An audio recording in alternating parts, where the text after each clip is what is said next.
Mass Effect 3 originally released on March 6, 2012, and the original endings were met with heavy criticism.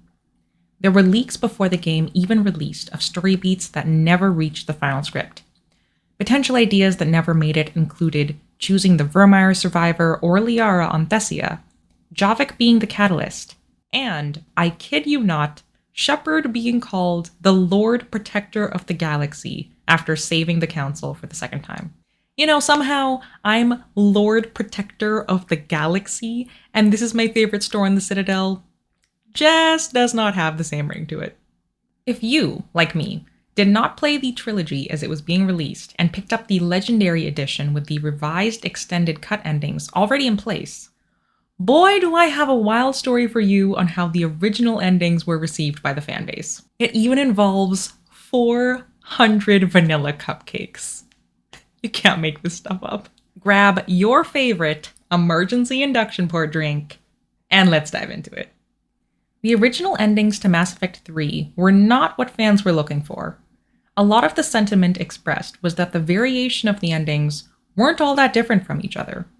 In each of them, the mass relays exploded, the Normandy was taken out of action on the same planet, and the culmination of the Reaper War ended with a single decision, lessening the impact of all of the allies that had been recruited the entire series.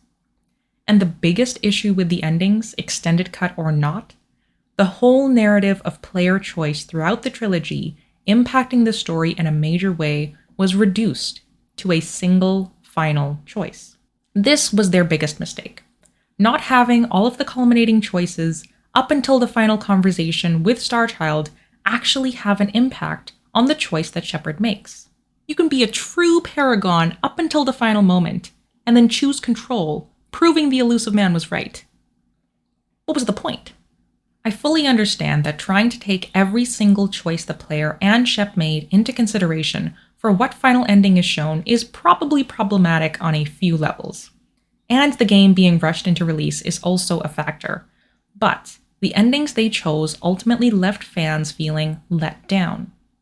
The fanbase collectively thought the endings were basically the same as one another, vanilla, instead of flavored, to the point where a movement, Retake Mass Effect, resulted in 400 vanilla cupcakes being sent to BioWare headquarters. There were 3 different colors for the cupcakes, each representing the 3 endings, but they were all vanilla, alluding to how vanilla each of the endings were to one another. It's pretty hilarious and smart, but I do feel bad for the BioWare team because of the leaks that happened just months prior to release day. As mentioned previously, there were leaks detailing plot choices, potential side quests, and yes, ridiculous ideas like naming Shepard Lord Protector of the Galaxy. Keeping in mind that this was months before release, and BioWare had already pushed back the release date already, clearly the leaks affected the overall story, and thus the endings to some extent. That being said, since the 3 endings in the final product were in the leaks months prior, they probably had committed by that point to not having a culmination of choices leading to a specific given ending, which I think is the most disappointing part. BioWare had decided in advance that one single choice was going to be the final act that Shepard makes. The only reasoning that I could think of to not have a culminating final choice based on reputation is they didn't want to force players to finish 3 different playthroughs to get the full impact of all decisions Shepard could have made at the end.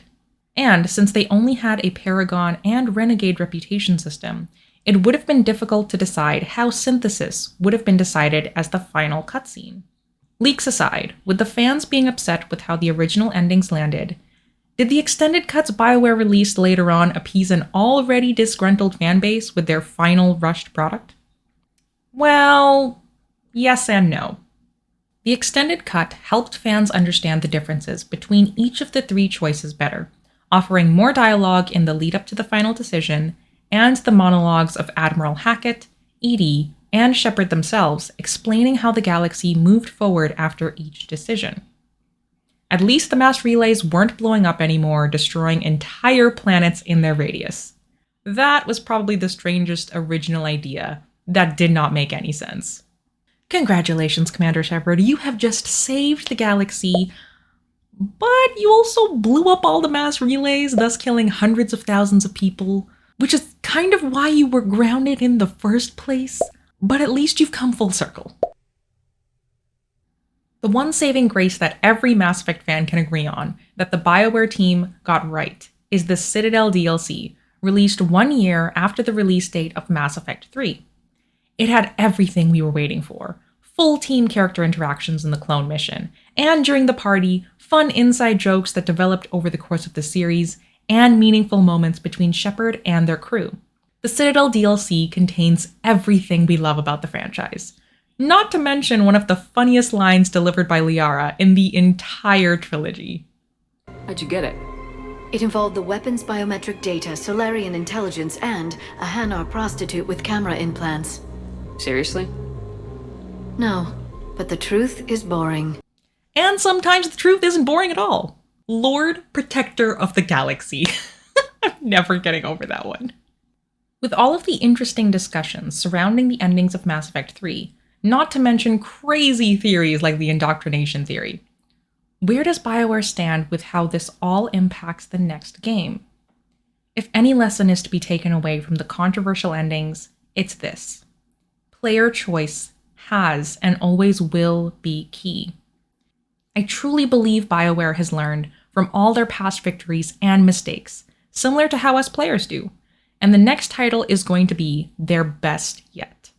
I cannot wait to see what BioWare does next, and I have a few theories on where they're going to take it, so definitely stay tuned for that. And if you'd like to see my take on whether BioWare will canonize any of the 3 endings, check out this video right over here. Until then, I'm Atharia, and this is my favorite franchise on the Citadel.